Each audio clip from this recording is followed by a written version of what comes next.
Assalamualaikum warahmatullahi wabarakatuh. Halo teman-teman. Di sini kelompok 3 akan menjelaskan perbedaan DITI Jawa Barat dan Sulawesi Selatan. Anggota kelompok 3 terdiri dari Anissa Febriana, Firman Maulana, Kaila Andina, Muhammad Hasan Fadilah, Salma Ramadhani, dan Safadina. Teman-teman pasti udah tahu dong apa yang akan kami bahas melalui PPT ini. Betul banget, materi yang kami bawain tentang perbedaan DITI Jawa Barat dan Sulawesi Selatan, sesuai sama judul yang di awal tadi.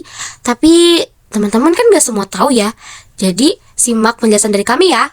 Jadi DI itu singkatan Darul Islam. Ini tuh gerakan politik Indonesia pada awal tahun 1948. Gerakan ini punya pasukan namanya TII, Tentara Islam Indonesia.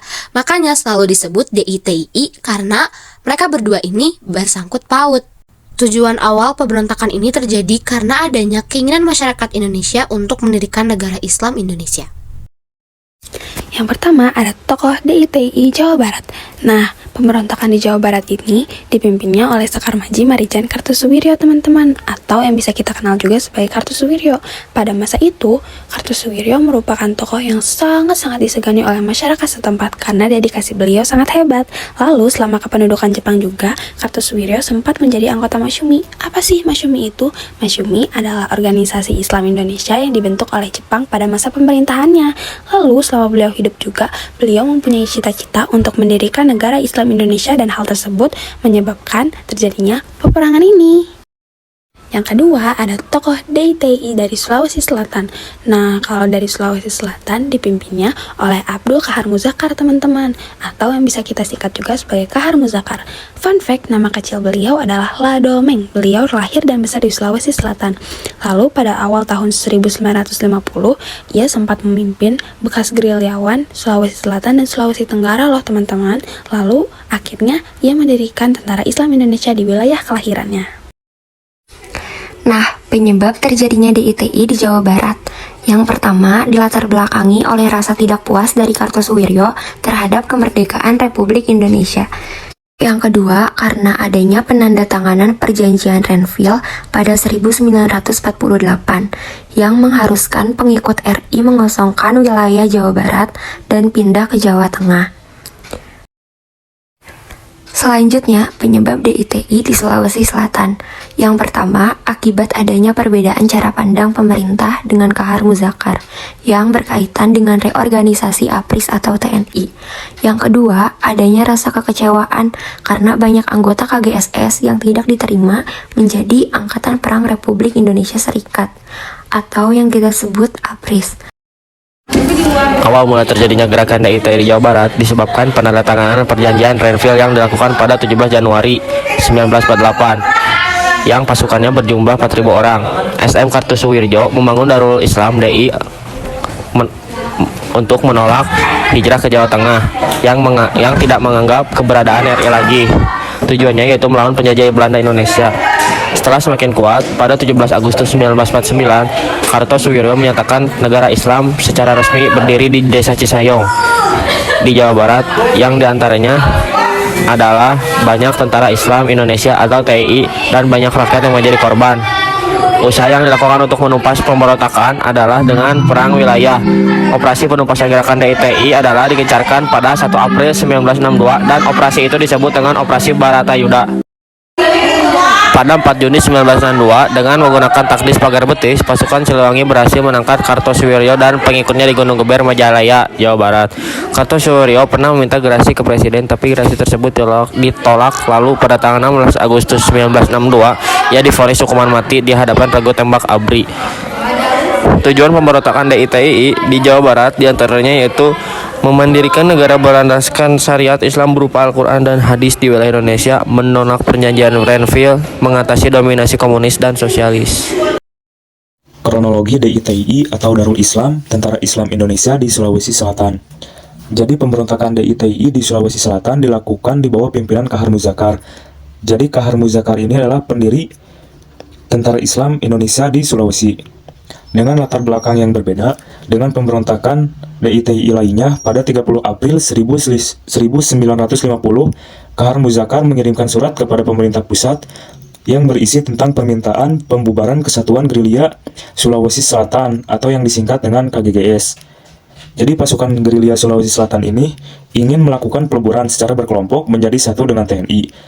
Dan Kahar pun juga memberikan penjelasan bahwa peleburan pasukan gerilya hanya dilakukan secara perorangan apabila memenuhi syarat untuk masuk TNI. Dan di sini juga meminta para mantan anggotanya dialihkan ke APRIS. Jadi APRIS ini adalah Angkatan Perang RIS yang merupakan gabungan dari TNI dan KNIL dengan TNI sebagai intinya. Pada bulan Agustus 1950, RIS atau RIS dibubarkan dan Indonesia kembali ke bentuk negara kesatuan. Nyatanya ia menuntut agar kesatuan gerilya Sulawesi Selatan dan kesatuan gerilya lainnya dimasukkan dalam satu brigade yang disebut Brigade Hasanuddin di bawah kepemimpinannya. Namun, karena banyak dari mereka yang tak memenuhi persyaratan untuk dinas militer, maka tuntutan tersebut ditolak. Kemudian, pemerintah itu membuat keputusan untuk mengalihkan para bekas gerilyawan tersebut ke Korps Cadangan Nasional atau yang disingkat dengan CTN. Ketika akan diangkat menjadi pejabat wakil panglima tentara dan Tetorium 7, Kahar dan para pengikutnya itu kabur ke dalam hutan dengan bersenjata lengkap dan menyebabkan kekacauan. Pada tahun 1952, Kahar menyatakan Sulawesi Selatan menjadi bagian dari NII.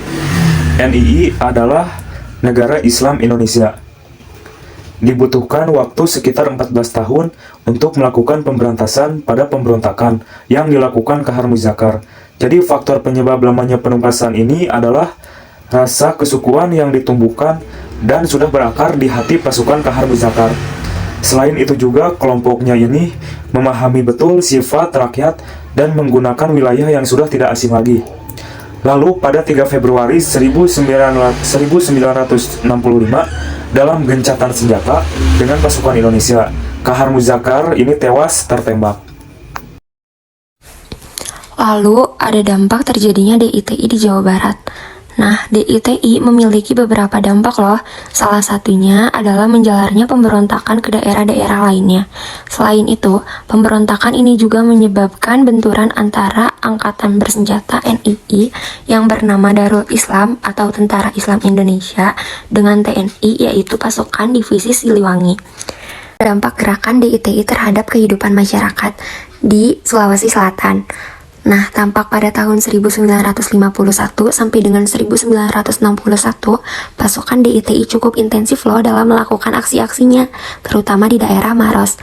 Nah, dengan ini telah menimbulkan keresahan, kesengsaraan, ketidakamanan, dan ketidaknyamanan bagi masyarakat. Aksi-aksi penculikan terutama dialamatkan kepada tokoh-tokoh masyarakat yang berpengaruh di suatu kampung dengan harapan menjadi kaki tangan DITI dalam mobilisasi gerakan massa. Aku bakal ngebahas akhir dari pemberontakan DITI di Jawa Barat. Nah, akhir dari pemberontakan ini tuh karena dilakukannya Operasi Pagar Betis. Operasi Pagar Betis itu adalah operasi militer Indonesia untuk mengakhiri pemberontakan DITI ini. Nah, kenapa harus mengambil strategi Operasi Pagar Betis? Kenapa nggak mengambil strategi yang lain? Karena untuk mempermudah pasukan TNI mengepung basis-basis pemberontakan DITI sehingga membatasi ruang gerak mereka.